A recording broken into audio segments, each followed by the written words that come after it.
jujur aja ya. Maksudnya saya bukan lulusan SMK gitu, bukan SMK yang multimedia yang udah diajarin bikin film atau program TV. Saya benar-benar dari SMA yang nggak tahu apa-apa soal film.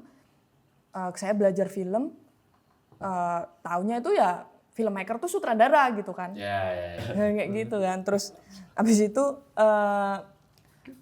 dari situ saya mikir, saya teman saya udah bisa ngedit gitu. Teman saya udah bisa ngopret kamera gitu. Saya ngopret kamera tuh gimana sih? Gak tahu kan, misalnya kayak depth of field gitu. ISO. Nah, rule of third gitu kan. Ini kan kayak gitu kan, sound gitu minus 10 dB apaan gitu kan. Demam berdarah. Nah, kayak gitu kan nggak ngerti kan gitu. Terus akhirnya saya kayak gini. Waktu itu ya cuman mikir-mikir sok tahu aja. Mungkin kalau jadi sutradara tuh kita harus belajar semuanya. Jadi kalau nanti komunikasi sama tim-tim yang lain itu jadi ngerti gitu. Udah akhirnya waktu dari kuliah awal tuh saya belajar semua. Jadi tata artistik. Ada di art tim art gitu ikut. Jadi nge-sound gitu kan. Edit, kamera gitu. Jadi semua job desk tuh sudah dilalui gitu. Itu juga ngelatih juga kan. Jadi saya kalau misalnya ngitung kebutuhan misalnya di produksi. Untuk shot kayak gini aku butuhnya berapa kamera, lensanya apa aja gitu, jadi ngerti juga gitu. Karena ada basic skillnya. Saya nggak ngerti banget. Jadi saya juga bisa diskusi sama kamera personnya, enaknya gimana ya? Ternyata gini nggak bisa nih secara budget, ya mungkin kita bisa siasati dengan alat yang seperti ini gitu. Saya alat itu kan tools aja kan. Tapi itu ngebantu kita juga untuk memudahkan gitu. Kalau kita mengerti manage-nya, itu akan membantu gitu. Terus dari sisi kreatif gitu. Misalnya cerita ini kira-kira gimana ketika diterima publik gitu. Ketika diangkat itu kan juga ngebantu juga kan. Sudut pandang jadi banyak ya bisa. Gitu. Karena selama workshop juga dilatih kan, kayak pasti sama mentornya kan ditanyain, kenapa kamu ngangkat ini? Kenapa? Itu kan pasti ditanyain tuh. Jadi ngelatih kan gitu. Ya kayak udah ikut sidang TA kan gitu. Kenapa kamu ngangkat filmnya? Jadi pas sidang TA udah. Sepele ya. Kenapa harus ini? Saya lama di Cina udah dilatih gitu kan sama mentornya dengan berbagai pertanyaan sampai kita bingung mau jawab apa. Kenapa saya mau bikin film ini ya? Sampai ada titik di mana saya ngerasa saya tuh nggak bisa bikin film.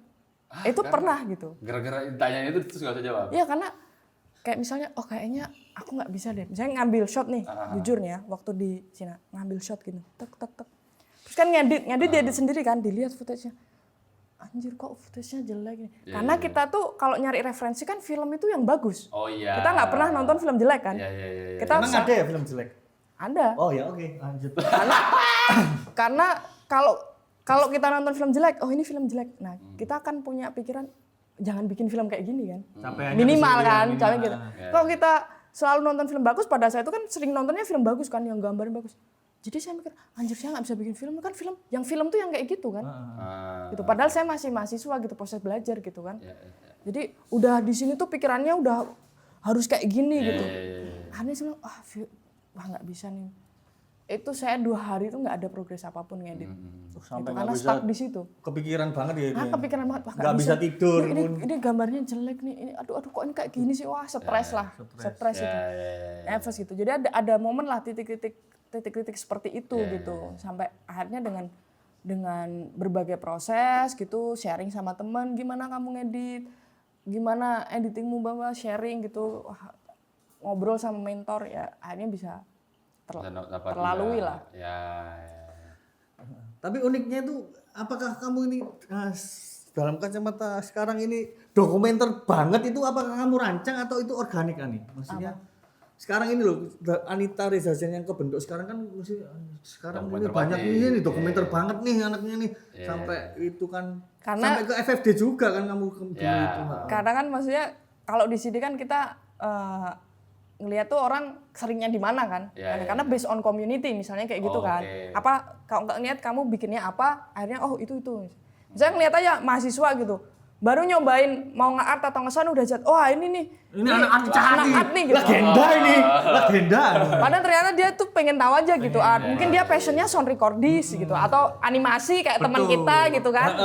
Terus nanti besok project selanjutnya berubah jadi anak sound. Ya, Kok nge-sound sekarang? nge-sound sekarang gitu Please, kan. deh. Kayak gitu. Tidak ada batasan untuk belajar. Misalnya kan kayak gitu. Jadi kayak mungkin kan pada masa kuliah pada saya pada saat itu dan teman-teman yang lain itu kan pada proses pencarian ya usia segitu kan kita punya apa namanya krisis identitas gitu. Sebenarnya kita tuh pengen belajar apa, kita mau jadi apa. Pencarian jati diri. Iya kan, maksudnya usia segitu gitu. Dari situ misalnya tadi kebutuhan apakah organik atau tidak. Kalau saya tuh kemudian saya coba merefleksi lagi, ya organik karena saya nggak pernah punya prediksi gitu. Enggak kamu rancang, aku nih ikut workshop saya mau dokumenter jadi terus nih gitu. Nggak tahu karena ya itu waktu masuk pun saya nggak tahu ada film dokumenter, fiksi nggak tahu kayak gitu. Taunya ya ini film kayak gini gitu. Nggak tahu ada bentuk-bentuk itu. Bahkan sampai udah kuliah ada pelajaran dokumenter, ada pelajaran fiksi gitu. Masih apa ya? Nggak ada kebayang gitu, oh saya sukanya dokumenter, nggak ada. Jadi semua itu serba apa ya proses gitu. Dari proses yang ditemui, kemudian ternyata saya enjoy gitu. Jadi dari proses itu gitu, ternyata saya enjoy. Saya produksi di dokumenter, terus apa namanya, kemudian waktu itu diajak sama Mbak Saskia Anggraini, waktu itu Dek, mau nggak gitu terlibat di FFD Festival Film Dokumenter. Oh boleh gitu, karena waktu itu memang lagi senang-senangnya belajar gitu kan, ya. proses masih usia segitu gitu kan gitu, terus boleh. Nah di situ kemudian di FFD lebih dapat ilmu banyak lagi gitu, soal dokumenter, soal festival, soal program, soal kritik film dan lain sebagainya. Itu banyaklah ilmu. Terus soal ekosistem perfilman Indonesia gitu. Jadi banyak belajar gitu. Banyak ilmu lah yang didapatkan di situ. Tahun berapa itu FFD berarti Ani? 2017. Jadi mulai 2017. Terus kamu jadi presiden program atas? Ya sempat berproses di program juga, jadi programmer kayak gitu. Ya semacam itu sampai festival apa gitu kamu dulu itu ya? Sampai sempat jadi festival director. Festival director. Nah itu sebelum Dulaji apa itu sesudah? Dulu? Sesudah ya. Oh iya ya. Sesudah. Oh iya 2019 Dulaji dulu terus FFD FFD. Oh ceritanya gitu. Nah dari seluruh pengalaman itu tuh Kak, akhirnya kan ini secara organik ya terbentuknya kamu kayak. Nah tapi kan ketika ditarik lagi kamu udah melewati banyak proses sampai akhirnya masuk ke forum film dokumenter Jogja gitu kan. Nah, kalau misalkan menurutmu sendiri akhirnya kalau kita misalkan aku nih pengen menggeluti dokumenter secara tujuanku nih, bukan yang secara kayak mungkin kalau nggak terlalu organik tapi emang aku pengennya ke sana arahnya. Kira-kira menurutmu ada cara-cara tertentu nggak atau kiat-kiatnya betul. Apa sih yang harus difokuskan nih kalau kamu pengen dokumenter banget? Rahasianya. Rahasianya. Kalau misalnya mau fokus di dokumenter, apa sih yang harus dilakukan berdasarkan pengalaman sejauh inilah yang terbentuk secara organik. Ya. Misalnya contoh, sekarang misalnya ada program di FFD itu program iDoc Lab, gitu. Jadi di program iDoc Lab itu workshop dokumenter, gitu. Jadi kalau teman-teman punya ide ikut workshop iDoc Lab, nanti di situ belajar gitu dari awal, dari mulai riset. Kemudian bagaimana menulis status WhatsApp, ya. Beda dong. Menulis naskah dokumenter gitu. Naskah dokumenter gitu. Jadi bagaimana menulis naskah dokumenter, proposal dokumenter, sinopsis gitu. Itu bahkan dipelajarin gitu. Jadi misalnya kita ngomongin isu ini, kita fokusnya di sini menulis sinopsisnya bagaimana, menulis logline-nya bagaimana gitu. Untuk menjelaskan tentang protagonis cerita ini itu bagaimana gitu. Nah, itu dipelajarin sampai nanti produksi gitu. Jadi nanti ada pitching-nya juga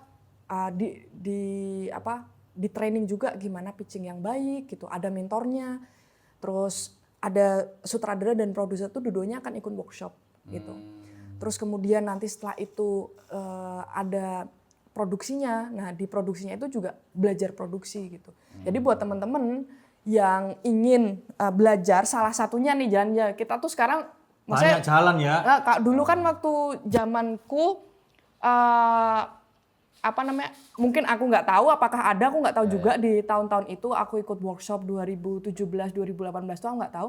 Tapi sekarang itu workshop yang dulu saya ikutin di Cina, di Rusia itu di sini kan ada gitu loh. Jadi mereka itu yang datang ke sini ya. Bukan, maksudnya ada yang mengadakan di Indonesia gitu. Ya. Jadi diadakan sama FFD. Di situ kan maksudnya peluang gitu loh, kesempatan gitu. Dan kebetulan kalau nggak salah tuh ini masih buka nih submisinya. iDoc Lab itu. Nanti tutup tanggal 15 Juli. Jadi buat teman-teman yang udah punya ide dokumenter silahkan ditulis di proposalnya, disubmit gitu kan. Semoga keterima, di situ bisa belajar. Karena dulu waktu saya di Cina, di Rusia juga seleksi gitu. Sama kita menulis, ngisi formulir dan lain sebagainya gitu. Jadi ini peluang yang bagus. Ini salah satu metodenya gitu. Udah ada di sini ya. Berarti udah nggak perlu menuntut ilmu ke negeri Cina dong. Masih terus kan nggak ada batasnya kan belajar. Cuma kalau belum sampai ke Cina ya minimal ke Bantul, gitu, ke Sleman minimal. Kayak gitu itu bisa juga misalnya dari internet, dari YouTube. Misalnya sekarang kan banyak metode gitu. Tapi pasti tentunya semakin kita praktek itu akan semakin melatih gitu. Skill kita akan semakin baik gitu. Tapi kan ada seleksinya nih Kak untuk masuk kayak gitu kan, untuk bisa masuk workshop ini. Nah, kalau menurutmu sendiri ada nggak sih biar tembus seleksi ini apa nih yang harus dikencangkan akhirnya? Untuk tembus apa? Biar bisa lolos nih. Karena kan lolos kan nggak dapet kan workshop itu. Nah, untuk kita mau lolosnya nih apa sih yang harus kiat-kiatnya? Jadi sembayangi dikencengi. Iya, doanya tiap usaha. Nah, usaha itu kan bisa dalam bentuk spiritual, tapi dalam bentuk realita dalam kehidupan sehari-hari itu misalnya dalam dokumenter itu riset penting. Gitu. Nah, iya jadi riset itu sangat penting. Ketika selektor itu akan bisa tahu apakah film sejauh ini tuh, risetnya ini kuat nggak gitu. Kayak seperti isu yang mau diangkat, protagonisnya gitu. Itu bisa terlihat dari proposal yang disubmit. Jadi riset dimatangkan, tulis proposal yang baik gitu. Banyak contohnya juga di internet, ada beberapa filmmaker dokumenter Indonesia yang share juga materi mereka di sosial media mereka, bisa dicari. Itu bisa dipelajari gitu, disubmit terus nyicil footage gitu untuk bikin trailer atau teaser lah gitu. Semacam itu. Itu maksudnya ketika siap gitu, itu pasti akan kelihatan secara submisi kita. Oh, ini siap karena bisa dilihat dari teasernya atau trailernya, bisa dilihat dari proposalnya gitu. Berarti agak beda ya dengan kalau misalkan fiksi kan kita berangkatnya bisa dari ide atau naskah gitu ya. Nah kalau di dokumenter berarti kita harus sudah mulai dengan udah ada riset duluan gitu kan. Sebenarnya kan di fiksi juga. Nulis naskah nggak mungkin tanpa riset. Betul, benar sih. Tapi nggak sengelontok risetnya dokumenter gitu. Soalnya kan juga banyak nih. Kenapa kamu nggak di dokumenter? Males risetnya ribet misalnya gitu kan. Karena kan harus lama nggak sih riset itu? Enggak ya, cuman harus mateng ya. Iya, harus mateng. Maksudnya harus lama juga. Ketika kita menggali informasi itu kan sebenarnya riset itu kan bagian dari kita mengkolek data ya gitu, informasi, riset gitu, terus kemudian memfokuskan ceritanya mau arah kemana gitu. Ceritanya ini tentang apa dan lain sebagainya gitulah. Banyak hal kan itu yang harus dijawab oleh filmmaker lah, pertanyaan dalam development gitu. Jadi sama aja gitu, di fiksi itu menurut saya juga lama karena nulis naskah itu kan belum tentu cepat juga. Ada yang nulis naskah bisa bertahun-tahun belum selesai gitu kan. Maksudnya itu juga 17 gitu. Nah, itu kan maksudnya juga nggak bisa dibandingkan gitu. Setiap bentuk karya itu pasti ada prosesnya masing-masing gitu yang harus dilalui. Berarti tetap yang penting bekal mateng dulu nih. Mateng dulu nih. Kan misalnya kita mau pitching nih fiksi. Naskah kan juga harus matang karena pasti akan dibaca oleh selektor. Sama aja gitu. Hanya bentuknya yang disubmitin tuh berbeda. Ada misalnya program ini harus naskahnya disubmit, program ini dosiernya cukup gitu. Beda-beda memang. Apa yang membedakan ya nih? dari dokumenter sama fiksi gitu? Apanya? Ada kesulitan yang apa ya dari sudut pandangmu itu yang membedakan Secara fiksi proposal atau apa? secara gagasan lah atau secara proses produksinya lah, kesulitan ada nggak? Kalau bedanya tentu dalam prosesnya ya gitu. Prosesnya kan kalau fiksi naskah sudah ada, kemudian syuting based on script. Oh, dokumenter itu bisa syuting dulu baru ada naskah? Bisa aja, Oh, bisa gitu bisa ya? aja naskah itu berkembang saat produksi karena kita kan memfilmkan sesuatu yang terjadi pada saat itu kan. Oh, Atau iya? bisa aja dokumenter yang masa lalu juga bisa menggunakan arsip gitu. Tapi misalnya dokumenter yang di-syuting pada saat itu misalnya tiba-tiba ada kejadian apa, itu kan bisa berubah juga gitu. Gitu. Kalau misalnya ada dokumenter juga yang misalnya membicarakan masa lalu, nah, itu misalnya kemudian kolek-kolek footage-nya kan, footage-nya itu mengumpulkannya, ya bentuknya kan macam-macam dokumenter gitu. Nah mungkin proses-proses itu yang agak berbeda aja gitu. Misalnya udah ada naskah di shoot, misalnya oh kita syuting 3 hari, itu bisa ngitung dari situ kan gitu. Kita bikin apa breakdown shotnya, kita hitung nih gitu. Biasanya ada teman saya itu namanya Mas AG Merah. Oh, AG Merah. Oh iya. Ya itu misalnya Mas AG itu sangat jago lah gitu. Jadi misalnya One man show dia mau bikin film itu dia udah tahu gitu. Oh ini film saya akan saya syuting 11 hari itu dia udah tahu. Udah kebayang langsung ya. Klene. Iya, Iya, bener-bener. kodam. Dia bisa Bang Sakti. bisa Sakti. ngitung itu. Iya. Nah dari situ tuh mungkin bedanya gitu di dokumenter mungkin beberapa di bentuk dokumenter di syuting itu ada yang misalnya unpredictable lah gitu. Jadi metode syutingnya juga bisa beda atau juga. metode produksinya bisa beda juga. Tapi lebih baik berarti sebelum pitching atau buat ngajuin proposalnya itu udah nyiapin kayak sampelnya lah istilahnya Ya dari udah hasil riset ya gitu ya. hasil riset gitu. Ah. Itu jadi teman-teman silahkan gitu, apalagi yang udah riset dari kemarin-kemarin ini kesempatan yang bagus ikut Iya, iDoc Lab. Udah langsung buat lah ininya apa sampelnya setidaknya bikin kayak trailernya gitu kali ya. Iya. Iya. Kalau konsul-konsul juga bisa ke AG Merah tadi itu juga. Bisa. Bisa tuh jago banget, parah itu. Anak muda belum kuliahnya langsung konsul sana nggak apa-apa. Betul. Bisa. SMA gas kencang. Betul. Gitu, ya.